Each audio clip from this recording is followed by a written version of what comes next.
Bonjour à toutes et bienvenue sur ma chaîne. Je suis Priscilla Tanganamida et dans cette vidéo, nous allons répondre à la question où trouver mes premiers clients.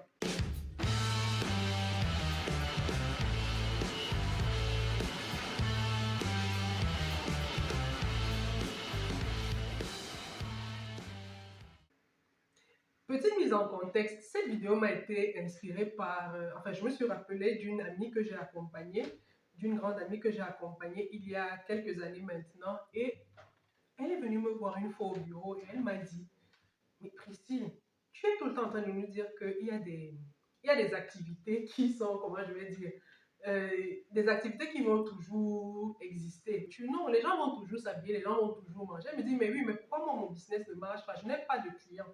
Alors, dans cette vidéo, je voudrais partager avec vous les réponses que je lui ai données et qui lui ont permis de faire décoller son business. Vous le savez déjà, je suis Priscilla Tanganamida et cette chaîne, je l'appelle la chaîne du BIM, c'est-à-dire c'est la chaîne que les femmes qui veulent avoir leur BIM doivent suivre. Je me suis retrouvée il y a plus d'une dizaine d'années fauchée financièrement à plat avec mon enfant à charge et niveau mindset, ce n'était pas trop ça. J'ai donc dû batailler, développer des stratégies, mettre sur pied un ensemble d'activités génératrices de revenus qui m'ont permis de remonter la pente et aujourd'hui, je décide de partager avec d'autres femmes cette expérience-là. Si jamais vous connaissez une sœur qui est dans une situation pareille, n'hésitez pas à partager la vidéo, à la faire tourner autour de vous, ça me fera énormément plaisir. Alors, on revient à la question centrale, où trouver mes premiers clients? Ça, c'est fondamental parce que les premiers clients, c'est eux qui vont vraiment vous donner la force de continuer ce jour-là. Déjà, j'ai essayé de comprendre comment elle fonctionnait dans son business. Je lui ai demandé qui sont tes clients. Elle m'a dit, bon, voilà, mes clients, c'est les personnes ici au bureau, les gens qui viennent le matin. Si je rencontre quelqu'un, je lui dis, voilà, je vends des légumes, etc., etc. Je lui ai dit, est-ce que tu as une base de données clients? Elle m'a dit, base de données clients, ils sont d'abord combien? Non. Vous savez, il y a quelque chose qu'on néglige très souvent, c'est les petits commencements. Donc, je lui ai dit, même si aujourd'hui, tu n'as que 5 clients, mets-les déjà dans une base. Mets déjà ces clients-là dans une base. C'est très important de suivre son activité. Parce que le sérieux que tu mettras dans le suivi de cette activité-là, ça va toi-même t'encourager à continuer à faire des progrès. Or, si toi tu te dis, ah, dis donc, ils ne sont que 5, je ne les connais pas à cœur. Non, mets du sérieux dans ce que tu fais, dans ce business-là. Crée une base de données. Donc, première chose à faire, ayez une base de données. Ayez une base de données de vos clients. 2, 3, 4, 5. Ayez une base de données. Dans cette base de données-là, vous mettez quoi? Leur nom, leur numéro de téléphone, les produits qu'ils ont l'habitude de commander, la date à laquelle ils commandent. C'est très important. Et je vous ai toujours dit, ici, je vous donne des idées. Libre à vous de les remixer à votre sauce, libre à vous de les revoir à votre façon. Mais je vous donne juste le fil conducteur qui va vous permettre de passer à une autre étape de votre business. Donc, je lui ai dit, crée déjà une base de données pour ces clients-là. Parce que ça ne va pas s'arrêter à ces 5-là. Quand tu vas travailler avec moi, on ne va pas s'arrêter à 5 clients. Tu es d'accord avec moi? Je ne viens pas travailler avec toi pour 5 clients. Non, ça n'a pas de sens. On va passer à d'autres clients. La deuxième question que je lui ai posée, je lui ai dit, combien de contacts tu as dans ton téléphone? Ce téléphone-là, ça. Je lui ai dit combien de contacts tu as dans ton téléphone. Évidemment, elle m'a dit, je ne sais pas. Parce que oui, c'est vrai, qui compte ses contacts, qui compte le nombre de contacts qu'il a. Et pourtant que vous soyez sur Android ou sur iPhone, vous avez la possibilité de déterminer le nombre de contacts que vous avez dans votre répertoire. Ils ne sont peut-être pas géographiquement près de vous, mais à quelques exceptions près, vous savez, vous pouvez dire dans mon téléphone, j'ai 500, 200, 100 personnes, 100 numéros enregistrés. Je lui ai dit, ça c'est ta mine d'or. C'est là où tu vas trouver tes premiers clients. Nous sommes rentrés dans son téléphone. On a juste eu à regarder au-dessus. On a vu qu'elle avait près de 950 numéros. Parce que c'est d'abord quelqu'un, elle est très sociable. Aziz, si tu passes par là, coucou. Donc, elle est quelqu'un de très sociable. Ça veut dire qu'elle est tout le temps en train d'interagir avec les gens, de prendre des contacts et tout. Je lui ai dit, mais attends, c'est une aberration. Tu as 900 numéros de téléphone, mais tu n'as que 5 clients. Je lui ai dit non.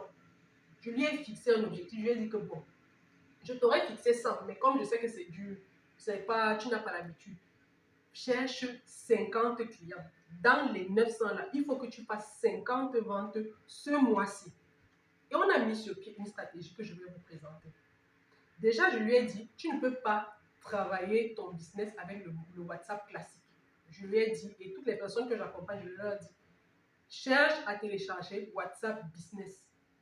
Il y a tellement de solutions qui facilitent la vie aux entrepreneurs de nos jours. Et parfois, c'est parce qu'on n'a pas l'information qu'on ne le sait pas. Je lui ai dit, télécharge WhatsApp Business. Elle m'a dit, oui, mais j'ai déjà WhatsApp classique dans mon téléphone. Je lui ai dit, t'inquiète. Si tu as WhatsApp classique, tu peux très bien télécharger le WhatsApp Business. Le bon côté, c'est quoi? C'est que les deux restent sur ton téléphone, mais il faudra juste que tu cherches une autre puce qui sera identifiée pour ton WhatsApp Business. Donc, ça ne coûte pas cher. Je lui ai dit, quand tu installes WhatsApp Business sur ton téléphone, tu sais donc désormais que c'est là-bas que tu traites avec tes clients. Parce que quand tu traites avec tes clients dans le WhatsApp classique, tout est emmêlé à un moment. C'est-à-dire que la conversation que tu as avec moi, qui n'achète pas forcément les légumes, et la conversation que tu as avec un de tes clients, tu n'arrives pas à les dissocier. Or, avec WhatsApp Business, il y a des étiquettes.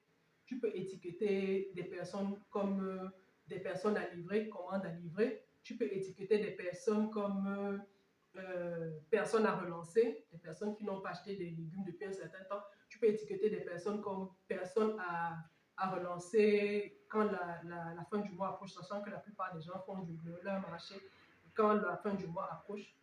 Ça te facilite la vie. C'est-à-dire que quand tu arrives là, tu n'as pas besoin de scroller, de chercher que non, je posais avec. Non, tout est là. Les étiquettes sont tes indicateurs. Tu sais que non, l'étiquette jaune, c'est pour les commandes à livrer. Les étiquettes bleues, c'est pour les personnes à relancer à la fin du mois. Les étiquettes rouges, c'est pour... Bref, tu t'organises comme tu veux là-bas, mais tu sais que là-bas, c'est ton business. Le bon côté aussi de WhatsApp Business, c'est quoi? C'est que tu as la possibilité de créer ton catalogue de produits. C'est-à-dire que quelqu'un qui t'écrit sur WhatsApp Business sait qu'en termes de légumes, tu vends du folon, tu vends du dollet, tu vends du zone, tu vends plein d'autres choses. Tu vends du Kea, tu vends... Bref, sans avoir même discuté avec toi, on voit ce que tu as fait là-bas, ce que tu as à offrir, à proposer comme produit. Je lui ai dit, va donc, ton devoir, c'est télécharger ton WhatsApp Business. Tu vas dans les 900 contacts que tu as, tu ne les connais pas. Moi, je t'ai dit, je t'ai mis au bas mot. Je sais qu'on avait 2 semaines avant la fin du mois. Je lui ai dit, on a 2 semaines avant la fin du mois. Je veux que tu fasses 50 ventes ce mois-ci. Et je ne te parle pas des 5 personnes que tu connais. Non, je te parle de 50 nouvelles ventes. Je lui ai dit, ça c'est ton objectif. Et quand tu sais que tu veux 50 ventes, tu ne vas pas toucher seulement 50 personnes. Tu vas toucher peut-être 200, 250 personnes. Et en retour, tu pourrais avoir les 50 personnes qui achètent et même plus. Donc, je lui ai dit, ce que tu fais maintenant, tu configures ton WhatsApp Business. Quand tu as configuré ton WhatsApp Business, tu écris à ces personnes-là. Et je vous promets qu'elle a pu faire 100 ventes ce mois-là. C'est-à-dire que on était parti pour 50 ventes, mais elle a fait 100 ventes ce mois-là. Et je lui ai dit, les personnes qu'on a trouvées dans ton répertoire, c'était juste pour te faciliter la vie. Je lui ai dit, au quartier, tes voisins, où tu travailles, tes collègues, toutes ces personnes-là mangent. Toutes ces personnes-là mangent. Trouve le moyen de les toucher. Trouve le moyen de les fidéliser. Et une fois que tu as ta base de données clients, une fois que tu as les premières 100 ventes que tu as faites, parce que quand on a fait les premières 100 ventes, je lui ai dit, voilà, ceux-là sont déjà dans la couche. Il est plus facile pour une personne qui a déjà acheté chez toi de revenir racheter plus tard que pour une personne qui n'a jamais acheté chez toi que de ne pas acheter. Donc maintenant, ce qu'on lui a dit, ce que je lui ai dit, c'est ces personnes-là, tu leur demandes, est-ce que tu n'as pas un collègue, une amie comme toi qui voudrait des légumes? Imaginez le réseau que ça peut lui faire. Elle a 100 personnes qui ont déjà fait un premier achat, qui ont été satisfaits. Et elle leur dit, voilà, d'habitude, je te fais le paquet de légumes à, disons, n'importe quoi. J'aime pas trop dire, disons, n'importe quoi. À tout hasard, disons, 1000 francs. La personne a acheté chez toi à 1000 francs et tu lui dis, bon, voilà, je te fais une réduction, je te vends les légumes à 800, mais présente-moi 5 personnes à qui je pourrais racheter. Vous imaginez, 100 personnes, chacune lui présente 5 personnes.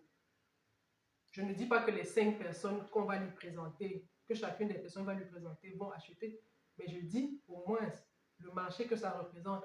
En plus des autres personnes, des autres contacts qu'elle n'a pas touchés.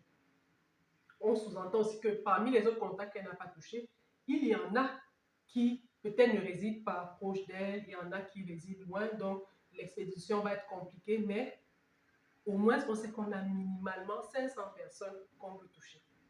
Je vous promets que pas plus de 2 mois plus tard, elle s'est acheté un congélateur, je ne sais pas comment on dit les livres, mais un gros congélateur. Parce qu'à ce moment-là, il fallait qu'elle gère les commandes qui affluaient. À un moment, elle m'a même dit, wow, tu m'as mise dans quoi? Tu m'as mise dans quoi? Je n'ai même plus la capacité. Je lui ai dit, mais c'est ça le business. C'est ça le business. Quand tu te lances là, ne te dis pas que comme je commence petit, mon affaire va rester petite. Non, non, non, non. Quand tu commences petit, ton affaire peut décoller très vite. Tout dépend de la personne qui t'accompagne. Tout dépend de la stratégie que tu mets sur pied.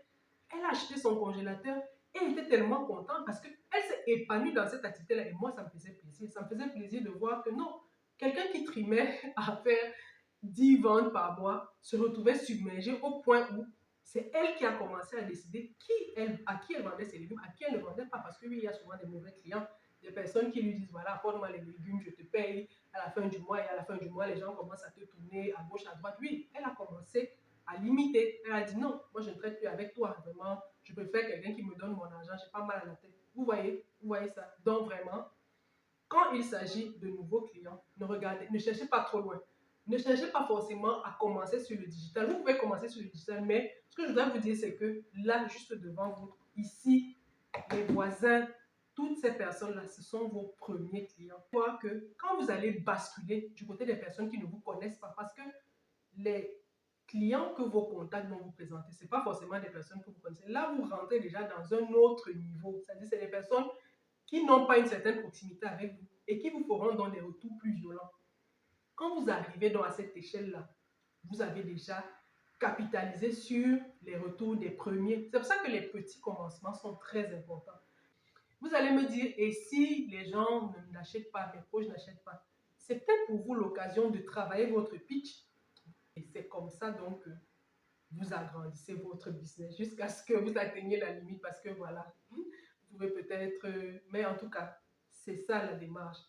Votre téléphone, votre entourage, vos proches, prospectez-les. Prospectez-les, développez votre pitch autour d'eux. Demandez-leur de vous présenter leurs amis et ne vous fatiguez pas. Ne vous fatiguez pas. La première vente est souvent difficile à décocher, mais je vous promets que cet entraînement-là va faciliter la suite. Donc, on est arrivé au terme de cette vidéo qui s'intitulait « Où trouver mes premiers clients ?» J'espère vraiment qu'elle vous a été utile. Si elle vous a été utile, n'hésitez pas à me laisser en commentaire vos stratégies. Ça va aider la communauté, ça va aider ceux qui, comme vous, sont en business. Ça va vraiment enrichir les membres. Si vous connaissez une sœur qui est en business et qui cherche des stratégies, n'hésitez pas à partager la vidéo avec elle. Ça va lui être très utile. On est en début d'année. Beaucoup de personnes ont décidé de lancer une activité qui va leur permettre voilà, d'être financièrement indépendants. Partagez la vidéo.